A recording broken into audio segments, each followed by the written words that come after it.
Total of 220 yards. That was outgained by 320 yards by TCU. TCU had 320 more yards than the North Carolina Tar Heels. 28 carries for 50 yards, 1.8 yards per carry, 3 turnovers. I'm looking at that. Hey, guys, do you know they say that they had struggled to complete the football? Do y'all know that after scoring the first touchdown of the game on the opening drive, and TCU scored 41 unanswered points? That's not even the story. Do you know that from 8:12 p.m. to 10:20 p.m., they didn't complete a pass? That is 2 hours and 8 minutes without a completed pass. Now, I don't give a damn how outmatched you are on a football field. It can't explain that kind of ineptitude. You understand that you could complete a pass by throwing a screen? Am I right, J-Man? Am I right, Kimberly? You could throw a screen, and that counts as a complete pass. 2 hours and 8 minutes without a completed pass. This was a thorough beatdown, and Bill Belichick not releasing the depth chart before the game, which compelled TCU to do the same, and all of these tricks and everything. It's a new day. But let me tell you something. Even though Mac Brown, obviously, people felt he had to go or whatever, he didn't have a day this bad, and neither did Bill Belichick, who never gave up 48 points before last night. Even though the pick six and the fumble for a touchdown return, that's not him. But it's bad. It's very, very bad. What do you got to say for your former head coach? Listen, I would love to come on here and debate Stephen A. and go back and forth of why it wasn't that bad, but it was that bad. There was not much positive that you can pull for. Now, you can make excuses. You can talk about the fact that they got 70 new players from last year to this year. You can bring up the fact that Bill is 0-3 in his head coaching debut, so he's been in this situation before. But when you watch that game, and I was someone who sat in the team meeting and listened to Bill for 3 years, his number one phrase was always, you can't win until you keep from losing. All that means is the fundamentals, the easy things, completing a screen, Stephen A., those type of things you have to be able to do. When you watched that game last night, the punter dropped the ball, a running back couldn't handle a handoff from the quarterback, a pick six, a fumble return for a touchdown. They had 2 runs where the running back was completely untouched. That is not a Bill Belichick-led team. I think the most surprising fact for me was the one thing that New England always hung their hat on was their ability to adjust. You go into a game with one game plan, things unfold, and then you come up with different things to figure out a way to be better than your opponent. You're watching that game last night. They go into halftime. Now, listen, in the NFL, halftime feels like 2 minutes. You go in, you use the restroom, you grab yourself a quick snack, and you're back out there on the field. In college, it is an eternity. Bill could have gone in and come up with a brand new game plan with all the time they had at halftime. They come out, and the first play of the second half is a 75-yard untouched touchdown run.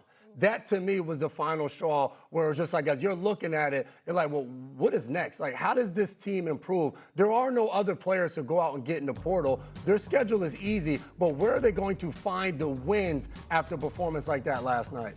So here's what I find interesting about last night. And even this question right now, how shocking was Belichick's debut? Yeah.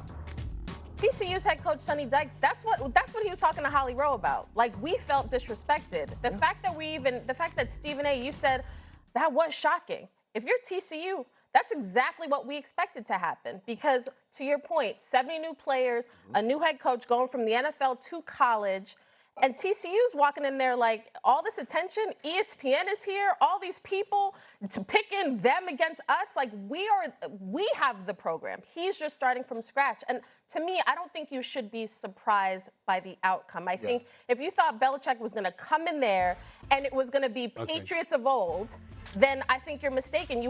First of all, you didn't give TCU any credit. And also, you're inflating what Belichick could do from game one. That to me is surprising. Kimberly, I completely disagree with you. Disagree with you, and here's why. You trying to tell me you expected them to go 2 hours and 8 minutes without completing the pass? I mean, it's not like you're devoid of the details. I understand the outcome. Okay, you got blown out. No surprise there. All right, fine. I'm talking about the specifics. I mean, what is there to say? 2 hours and 8 minutes, 8:12 to 10:20. He can't complete a pass. You know, you're giving up over 500 yards of offense. You can't tackle. You're dropping passes. You're turning the football over. You got a $4 million quarterback, and you're like, why is he there? He looked. I mean, hell, he didn't look like he belonged to South Alabama, let alone UNC. Here's the thing. Take Bill Belichick's name off it. It is former NFL head coach, goes to college with a new program that wasn't expected to do well anyway this season, and now you're expecting him in game one to be competitive or to beat TCU. Like, I think if you're expecting Bill Belichick of old, and that to me is part of the problem, part of the disrespect that TCU is talking about, Steven. But I felt like TCU needs. Go ahead, Steven. TCU needs to get over it. TCU needs to get over it. First of all, understand this. Here's what TCU needs to understand. Here's what TCU understands. You won the game last night. You won it in convincing fashion. You're clearly the better team. For all we know, you might have a national program because you won the national championship game a few years back. And then obviously, you understand when Deion shocked the world and beat you to open his career at Colorado. We get that part. But what TCU needs to understand is that wasn't shocking because of everything we've watched unfold at UNC since Bill took over. So not shocking. So not shocking. So not shocking. It's twofold. Okay. It's twofold. I'm shocked.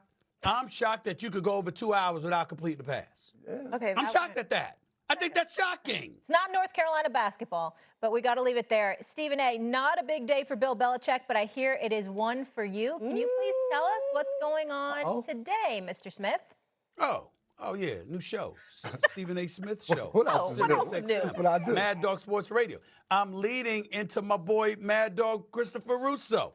I'll be on every weekday on Mad Dog Sports Radio from 1 to 3 p.m. Eastern Standard Time on SiriusXM Mad Dog Sports Radio, leading into Mad Dog. And then after his show is done, from 3 to 6, my show re-airs from 6 to 8. It all starts today. So if you wasn't getting enough of me before, you'll probably get enough. Now that is a sports sandwich of excellence. I'm sure Mad Dog will have a thing or two to say about that tomorrow. We'll leave it there when we come back here on First Take. Florida State fined a big